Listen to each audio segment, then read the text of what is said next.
Transport policy کہتی ہے 1300 سی سی گاڑی، تو گاڑیاں یہ منسٹر یہ جو ہے ہمارے صدر وزیر اعظم کون سی گاڑی استعمال کر رہے ہیں؟ 3200 400 سی سی 4000 سی سی 4200 سی سی گاڑی استعمال کر رہے ہیں. اپنی ٹرانسپورٹ پالیسی کہتی ہے 1300 سی سی گاڑی. اب ایک جو اصل جو تکلیف ہو رہی ہے، ایک سابق وزیر اعظم، سابق صدر یا منسٹر جس کو یہ ریٹائر کہتے ہیں اپنے حساب سے، وہ جب گھر جاتا ہے تو اس کی تا حیات پینشن لگ جاتی ہے. ایک وزیر اعظم، ایک صدر جو فارغ ہوتا ہے اپنا ٹائم پورا کر کے یا ٹائم پورا نہ بھی کرے تو اس کو ایک کوک، گارڈ، اس کو ایک کلرک، اس کو گاڑی، نئی گاڑی وہ لے کے جاتا ہے واپسی پہ ساتھ، اور اس کو ایک اچھی خاصی پینشن کی شکل میں اس کو ملتا ہے. اب یہ وہ بوجھ ہے، اگر ہم اس کو کیلکولیٹ کریں لفلی، یہ 30 سے 50 لاکھ کے درمیان ماہانہ ایک سابق صدر، سابق وزیر اعظم جو ہے وہ ریاست کے اوپر بوجھ پڑتا ہے. دوسری بات، اگلا قانون کیا ہے؟ کیونکہ 5 دن بھی وزیر اعظم رہے یا صدر ہے، اس کے بعد حکومت فارغ ہو جائے یا اس کو نکال دیا جائے، وہ بھی ان تمام آسائشوں کا حقدار ہوتا ہے. تیسری بات کہ ابھی جو میں نے معلومات لی ہے، ہر سال 5% اس میں اضافہ بھی ہوتا ہے. ایک تو یہ آ گیا ان کا. اسی طرح جو باقی ہمارے بڑے بڑے بیوروکریٹس ہیں، میں اپر لیول کے بیوروکریٹس کی بات کروں گا، ان کے کئی ایسے فنڈز ہیں جس کا کوئی ان سے پوچھنے والا نہیں ہے، وہ اس پہ عیاشی کرتے ہیں.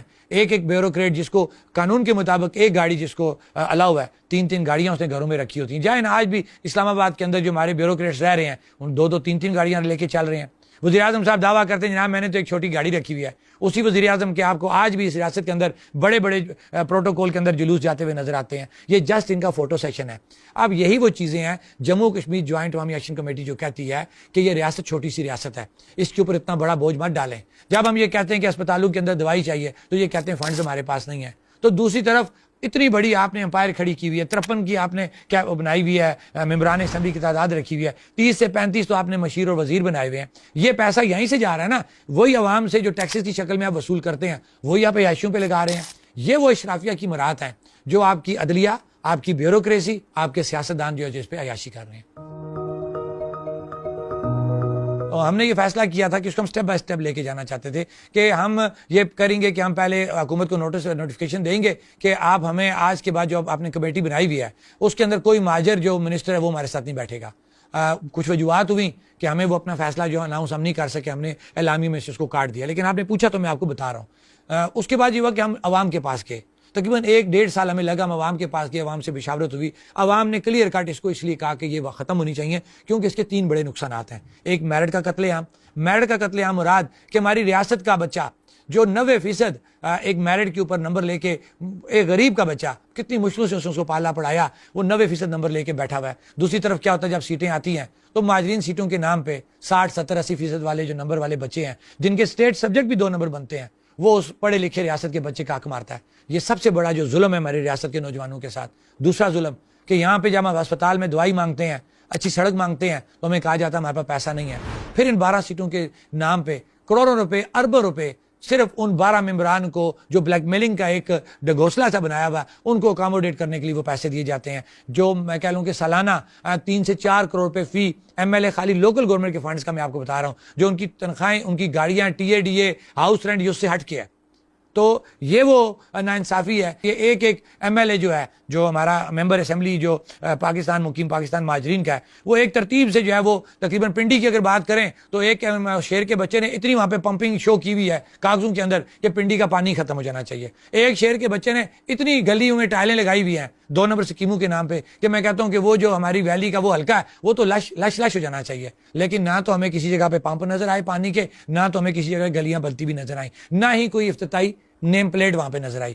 ہوتی کس طرح؟ کیونکہ 2 نمبر سکیمیں ہیں، وہ پیسہ دیا ہی اسی لیے جاتا کہ ان لوگوں کو اکاموڈیٹ کیا جائے. آپ کا جو ایک گورنمنٹ کا نظام ہے اس کے اندر یہ مداخلت نہ کریں. یہ آ گیا دوسرا اس کا نقصان. تیسرا نقصان یہ ہے کہ جس وقت گورنمنٹ کو آپ نے گرانا ہوتا ہے تو یہ 12 امیدوار سب سے پہلے آتے ہیں اور اس کے بعد 53 میں سے باقی لوگ بچتے ہیں، وہ بھی کوئی فرشتے نہیں ہیں.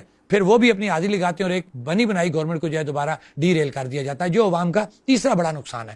یہ وہ 3 ایسی چیزیں تھیں ہاں جو سب سے بڑا اہم پوائنٹ ہے اس کے اندر کہ اسٹیٹ سبجیکٹ بنانے کے لیے ان 12 کا کیا قانون رکھا گیا ہے کہ ایک منسٹر یا ایک MLA جس کے ڈاکومنٹ کے اوپر لکھ دے گا کہ میں اس کو جانتا ہوں، یہ مہاجرین مقیم فلاں فلاں ہیں، تو اس کو جو ہے وہ فوری طور پہ اسٹیٹ سبجیکٹ جاری ہو جاتا ہے.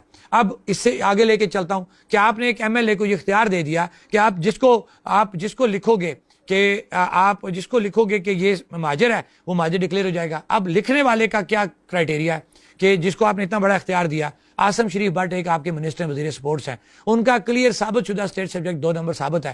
ڈپٹی کمشنر آفس نے اس کو تحقیقات کے بعد جو اداروں نے تحقیقات کرنی تھی ثابت کیا کہ یہ 2 نمبر اسٹیٹ سبجیکٹ ہے, اور ڈپٹی کمشنر نے لکھ دیا کہ یہ 2 نمبر ہے, بجائے اس کے کہ ریاست کے یہ وزیر اعظم اس کو ڈی سیٹ کرتے. آج تک وہ منسٹر ڈی سیٹ نہیں ہوا, وہ ریاست کے خزانے سے عیاشی بھی کر رہا ہے اور مزید 2 نمبر اسٹیٹ سبجیکٹ جاری کر رہا ہے.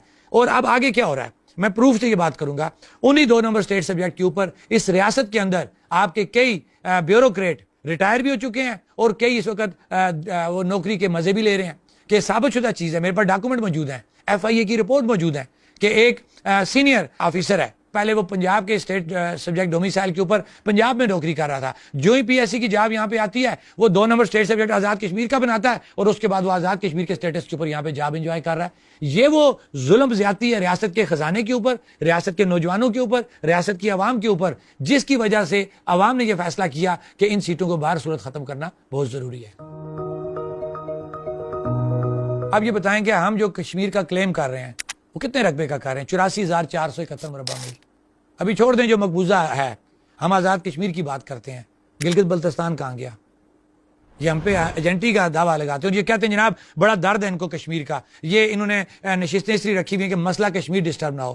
مسئلہ کشمیر تو اس وقت ڈسٹرب ہوا جب آپ نے گلگت کو صوبے کی طرف لے گئے. مسئلہ کشمیر تو اس وقت ڈسٹرب ہوا 5 اگست 2019. یہ میں نہیں کہتا, پاکستان کے بڑے اینکر یہ بات کہتے ہیں کہ انہوں نے مسئلہ کشمیر کو 5 اگست 2019 کو ختم کر دیا, جب مقبوضہ کشمیر کے اندر 35 سے اور 370 اور 35 سے کا جو ہے وہ نفاذ کیا گیا اور اس کے بعد تمام غیر ریاستی لوگوں کو وہاں پہ آباد کیا گیا. مسئلہ کشمیر تو انہوں نے خود ختم کر دیا. یہ تو اب صرف ٹوٹلی یہ ڈرامہ بازی کر رہے ہیں. ان سیٹوں کا مسئلہ کشمیر کے ساتھ قانونی طور پہ بھی کوئی وہ عمل دخل نہیں بنتا, کیونکہ قانونی طور پہ اگر مسئلہ کشمیر کی بات کی جائے UN چارٹر کے مطابق پاکستان کا ہمارا وکیل ہے, مسئلہ کشمیر پہ بات کرنا پاکستان کی ذمہ داری ہے, ان مہاجرین کو اکاموڈیٹ کرنا پاکستان کی ذمہ داری ہے. ان 12 سیٹوں سے مسئلہ کشمیر کو کوئی اثر نہیں پڑنا.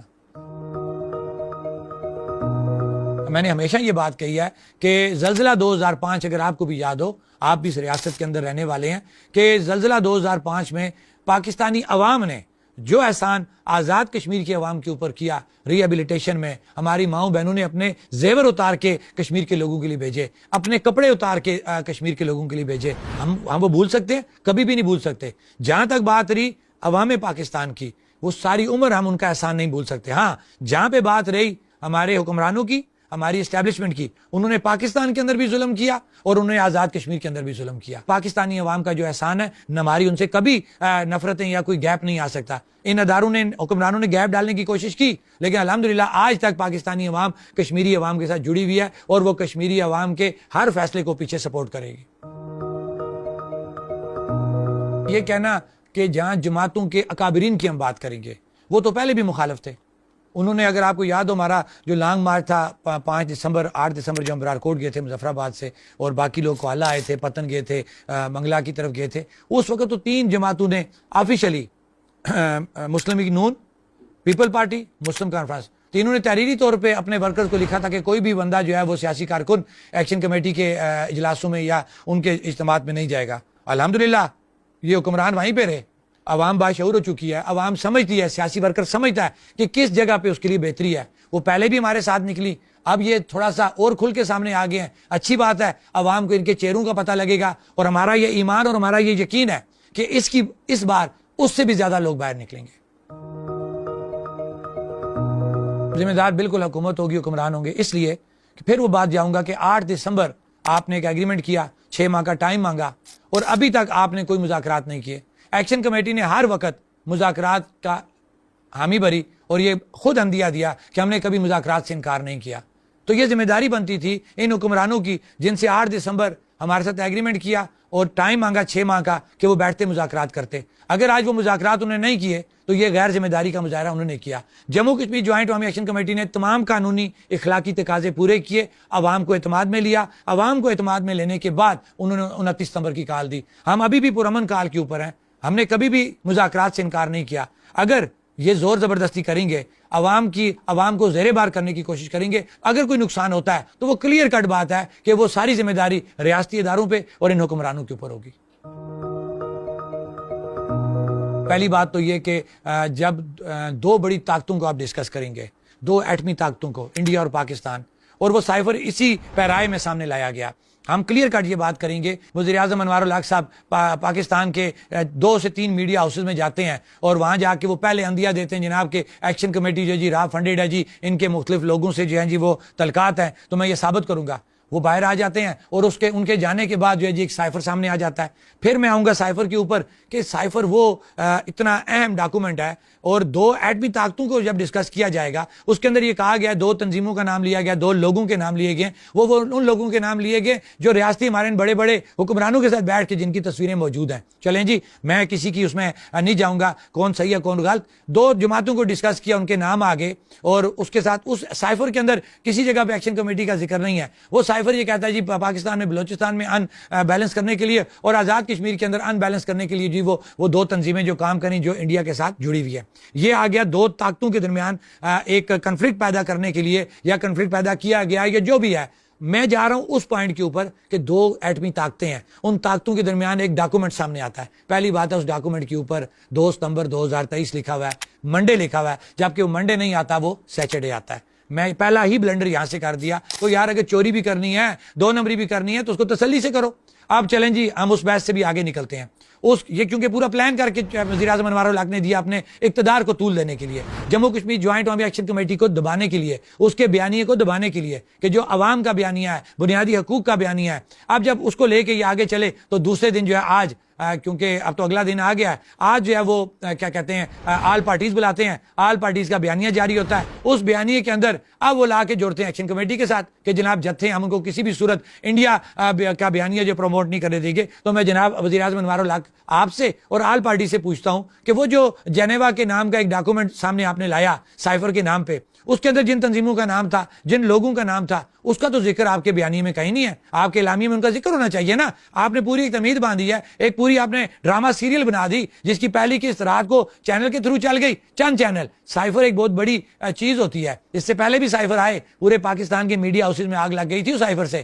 یہ ایک ایسا سائفر ہے کہ چند میڈیا ہاؤسز کو پتا ہے, اور صبح جو ہے جی اس کے بعد آل پارٹیز آ جاتی ہے, آل پارٹیز بیانیاں جاری کرتی ہے, جس وجہ سے وہ سائفر پاپولر ہوتا ہے. ان تنظیموں کا ذکر ہی نہیں ہے, ان لوگوں کا ذکر ہی نہیں ہے. ایکشن کمیٹی کے جتھے کو جو اس میں ذکر آ جاتا ہے اور بیانیہ آ جاتا ہے جی ہم کسی بھی صورت انڈیا کا جو ہے وہ بیانیہ وہ ہم آزاد کشمیر کے اندر ایکشن کمیٹی کے تھرو جو ہے وہ نہیں جانے دیں گے. ایکشن کمیٹی کا بیانیہ انڈیا کے خلاف پہلے بھی تھا, اب بھی ہے. وہ ہمارا ازلی دشمن ہے. ہم کسی بھی صورت کشمیر کے اوپر جو ظلم اس انڈیا نے کیا ہم اس کو کوئی مارجن نہیں دیں گے. یہ معاملہ ہماری بنیادی حقوق کا ہے, یہ تحریک ہماری بنیادی حقوق کی ہے. اس کی ایک ایس او پی ہے کہ اس تحریک کے اندر یہ تحریک غیر سیاسی, غیر نظریاتی, بغیر کسی ملک کو برا بلا کہے, بغیر کسی ادارے کو برا بلا کہے, صرف اور صرف بنیادی حقوق کی تحریک ہے. تو ہم اپنے بنیادی حقوق پہ سٹینڈ کر رہے ہیں, اور ہم اداروں سے خاص طور پہ وزیر اعظم Pakistan, chief of army staff, D G I S I سے مطالبہ کرتے ہیں کہ فل فور اس ڈاکومنٹ کا جو ہے وہ اس کو چیک کیا جائے. یہ ڈاکومنٹ ہے کیا, فیک ہے, صحیح ہے, اور جن لوگوں کا نام اس ڈاکومنٹ کے اندر موجود ہے ان کے خلاف انکوائری کی جائے. اس انکوائری کے اندر جہاں کہیں ہماری ضرورت پڑے گی ہم بالکل آپ کے ساتھ ہوں گے, کیونکہ ہم بالکل نیٹ اینڈ کلین ہے. جموں کشمیر جوائنٹ عوامی ایکشن کمیٹی کا کسی ایسے ڈاکومنٹ سے, کسی ایسی تنظیم سے, کسی ایسے شخص سے کوئی لینا دینا نہیں ہے.